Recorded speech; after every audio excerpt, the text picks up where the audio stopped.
untuk sebagai kehadiran. Okey, sekali lagi Assalamualaikum warahmatullahi wabarakatuh.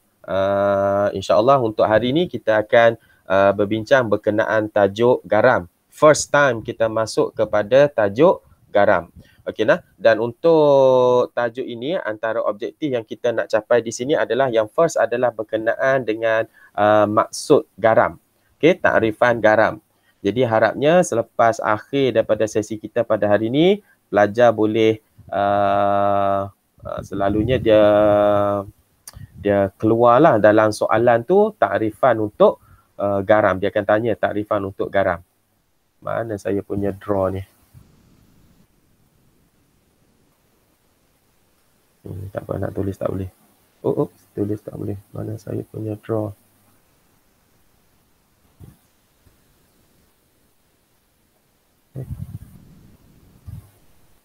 Okey, start nah, saya stop sharing dulu. Saya buat lain. Okey. Slide show.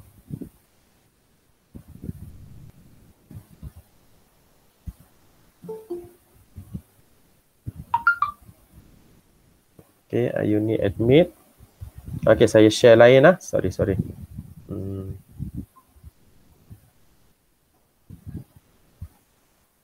Okey.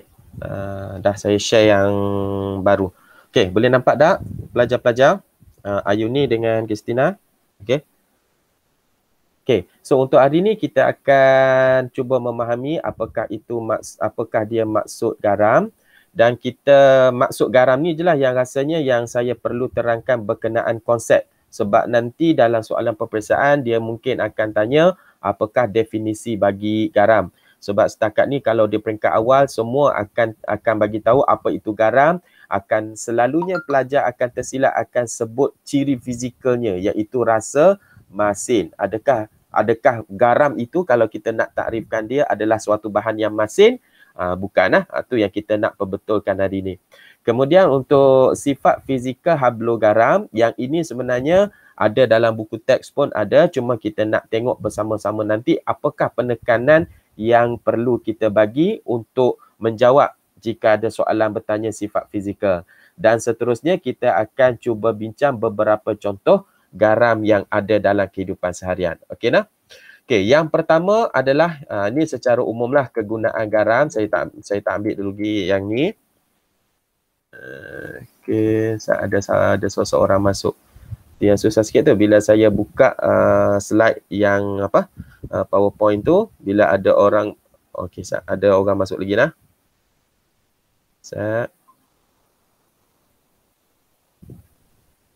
Okey, terima kasih yang baru masuk. Boleh tulis nama dekat ruangan private chat nah supaya saya dapat kenali siapa-siapa yang hadir pada hari ini. Okey. Kita dah pergi kepada sampai takrifan maksud garam nah. Okey, maksud garam macam hak saya habaq dekat awal tadi dekat Christina Ayuni tadi, kita bukannya maksudkan sesuatu benda yang masin. Okey nah. Sesuatu ia adalah merupakan suatu sebatian ion. Okey, dihasilkan daripada tindak balas peneutralan asid dan alkali. Jadi bila ditulis macam ni, dia agak jadi macam keliru, macam panjang sampai ada 2 poin untuk definisi.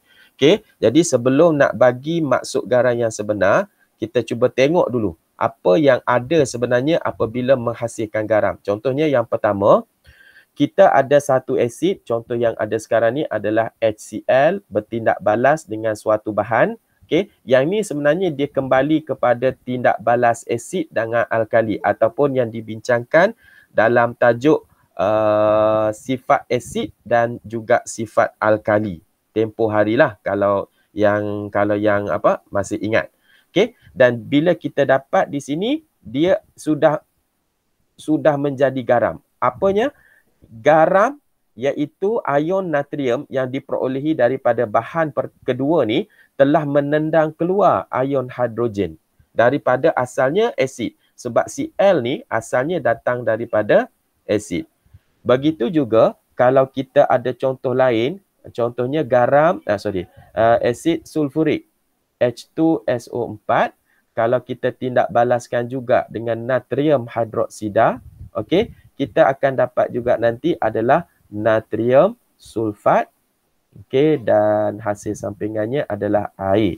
Okey, jadi kat sini juga kita nampak natrium telah pun mengambil alih posisi hidrogen. Okey. Okey, kita tengok contoh yang lain. Kat sini pula. Okey, yang ini menggunakan zinc untuk ambil alih kedudukan ion hidrogen. Zinc akan ambil pasangan asid tersebut. Tengok yang lain lagi. Kalsium mengambil alih fungsi ataupun kedudukan hidrogen daripada asid. Sama juga. Okey, yang kat sini akhir sekali adalah amonium. Ion amonium. Ni NH4 amonium ion mengambil alih fungsi ataupun tempat daripada ion hidrogen dalam suatu asid. Jadi secara tak langsungnya, tercepat. Secara tak langsungnya kita boleh kata kat sini sebenarnya garam itu sebenarnya ia adalah satu sebatian ion yang terbentuk ataupun kalau pelajar nak tulis terhasil pun boleh, terbentuk atau terhasil apabila ion hidrogen daripada asid digantikan dengan ion logam atau ion amonium. Jadi untuk takrifan garam ini adalah yang komplit punya. Boleh ya? Okay, siapa masuk? Syahir. Okay, boleh nak? So ini adalah takrifan garam. Boleh ingat ni. Hak ni yang perlu disalin.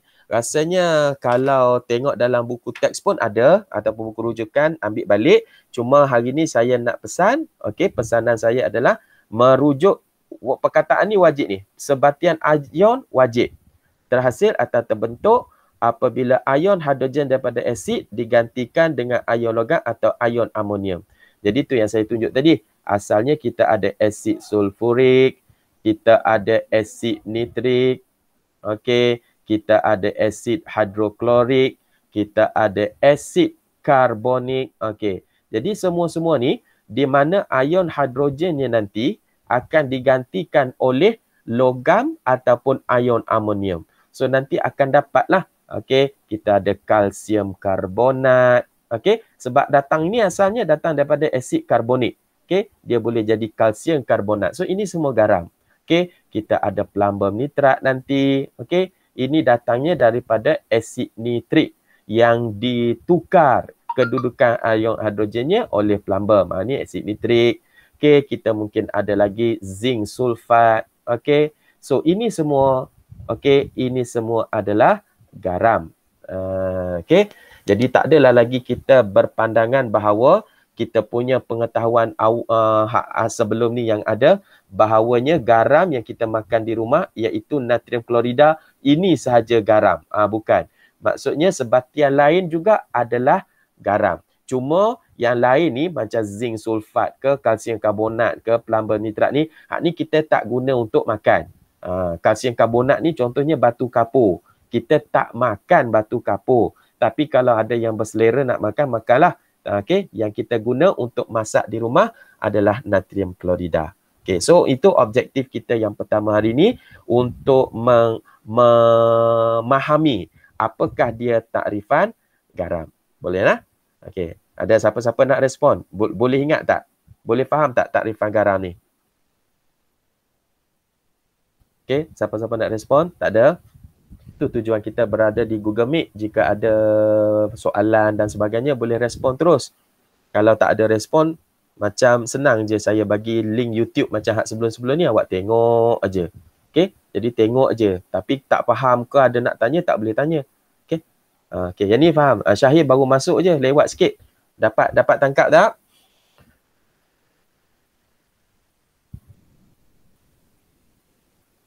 Kau pakai on aja alat device ni, lepas tu pi ke mana dah. Okey, seterus boleh. Tu je nak tengok respon dekat sini. Okey.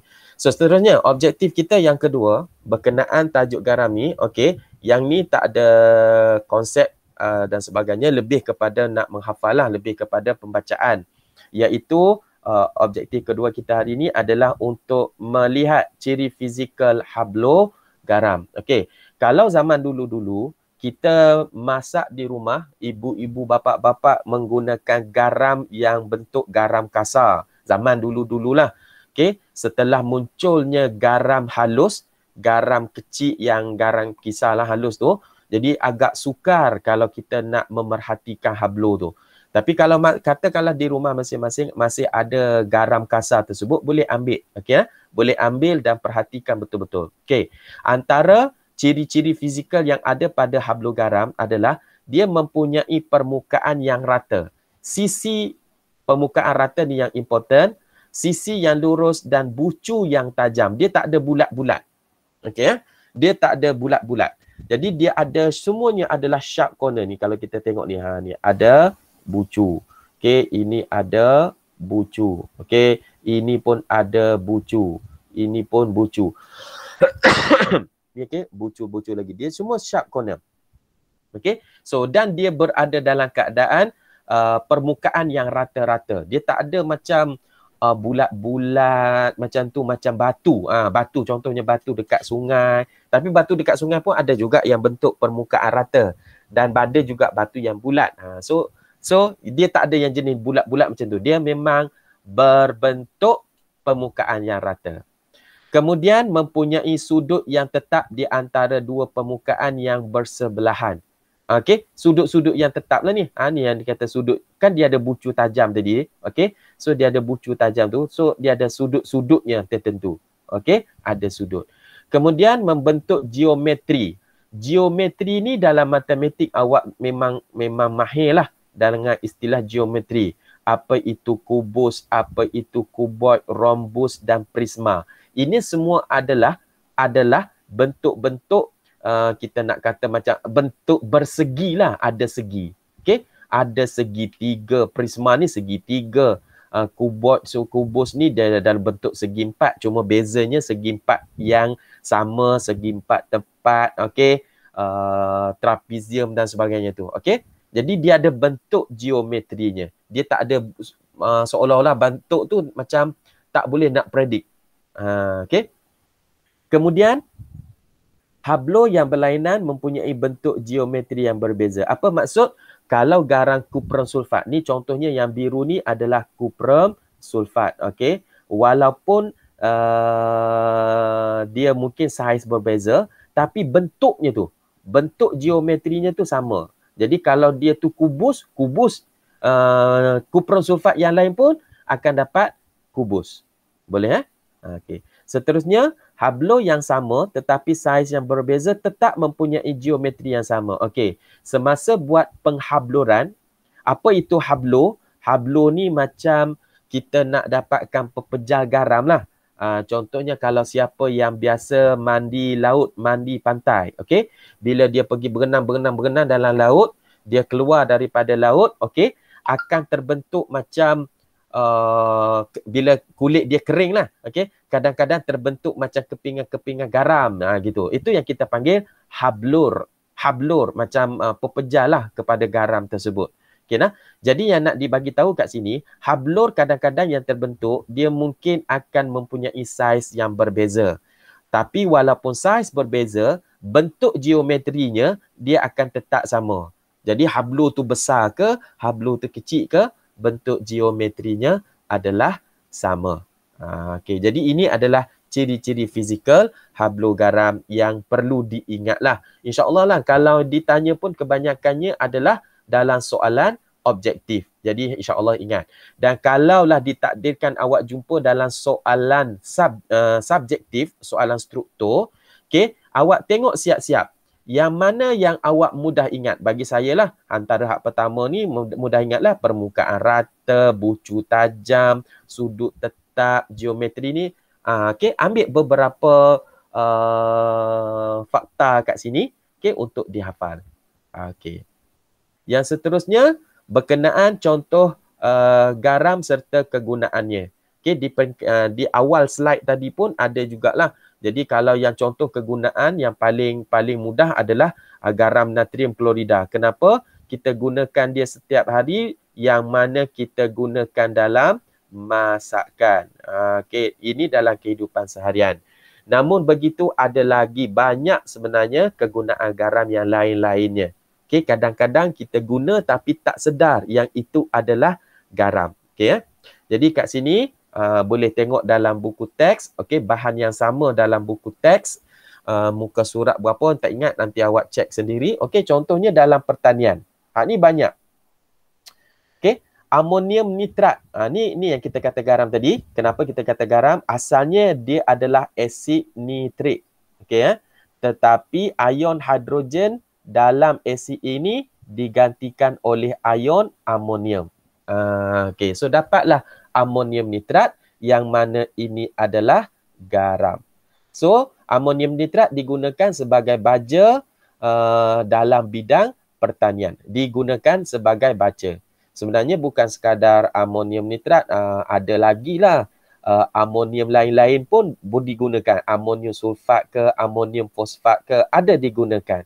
Okey? Okey. Lagi, manakala ferrum 2 sulfat. Ni lah. Asalnya asid sulfurik, tapi ferrum dah ganti ion hidrogen daripada asid sulfurik. So, dapatlah garam. Tapi, ia adalah pestisid. Pestisid ni adalah nama lain bagi racun. Jadi, racun juga adalah garam sebenarnya. Okey? Garam, ni baja juga adalah garam. Baja garam, racun pun garam. Okey nah, tapi dia ada nama lain, pestisid. Okey. Kemudian dalam bidang perubatan, okey, yang ni awak biasa tengok ni kalau ada siapa-siapa aksiden mengalami patah tulang, tangan ke kaki dan sebagainya, dia pasangkan simen. Okey nah. Kalau nama kimia dia secara sains ni adalah kalsium sulfat. Ni ion kalsium menggantikan ion hidrogen dari dalam asid sulfurik SO4, dan nama biasa dia, nama ni kalau dalam istilah perubatan dia panggil plaster de Paris. Plaster de Paris, tapi tak perlulah nak hafal nama tu. Okey, dia kalsium sulfat menyokong tulang patah. Kemudian kita ada kalium manganat. Okey, antiseptik. Dia digunakan sebagai antiseptik. Sebenarnya dia adalah garam, tapi diguna sebagai antiseptik. Penyediaan makanan, ni biasalah. Natrium klorida adalah yang paling popular. Natrium hidrogen karbonat, okey, digunakan sebagai serbuk penaik, baking powder. Okey nah, baking powder. Dalam bidang pengawetan ni adalah kita tambah nak bagi sesuatu bahan makanan tu tahan lama. Okey, sebenarnya dalam bidang pengawetan NaCl juga antara yang popular. Kalau kita nak buat ikan masin, nak buat jeruk, kita ada masukkan garam. Okey, jadi ikan masin ke jeruk tu dia boleh tahan lama. Selain dalam jeruk tu dia ada tambah cuka, okey, tambah gula dan sebagainya, tapi NaCl dimasukkan juga. Dia juga adalah berfungsi sebagai pengawet. Boleh bagi tahan lama. Okey, nah contohnya yang dia bagi kat sini dalam sos tomato digunakan adalah natrium benzoat. Natrium ni adalah ion logamnya, datangnya daripada asid benzoik. Asid benzoik. Ni nama asid dia kita panggil asid karboksilik lah sikit. Ni bukan asid biasa kita tengok tadi. Tapi dia tetap natrium menggantikan ion hidrogen, so dapat natrium benzoat. Asalnya asid benzoik. Asid ni kerana ada kehadiran ion hidrogen, tapi natrium dah ganti dia jadi natrium benzoat. Dia adalah sejenis garam, digunakan sebagai pengawet. Okey nah, dan kita juga ada natrium nitrat. Okey, natrium nitrat digunakan mengawet. Tekan, sorry. Okey, digunakan untuk mengawet daging. Digunakan untuk mengawet daging. Okay, digunakan untuk sorry. Apa masalah pen ni? Okay, digunakan untuk mengawet daging yang diproses seperti sausage. Okay nah. So, itu yang pertama untuk sesi hari ni. Okay, saya nak stop sharing dulu. Ada apa-apa masalah tak nak ingat kat sini? Okay. Ada apa-apa persoalan?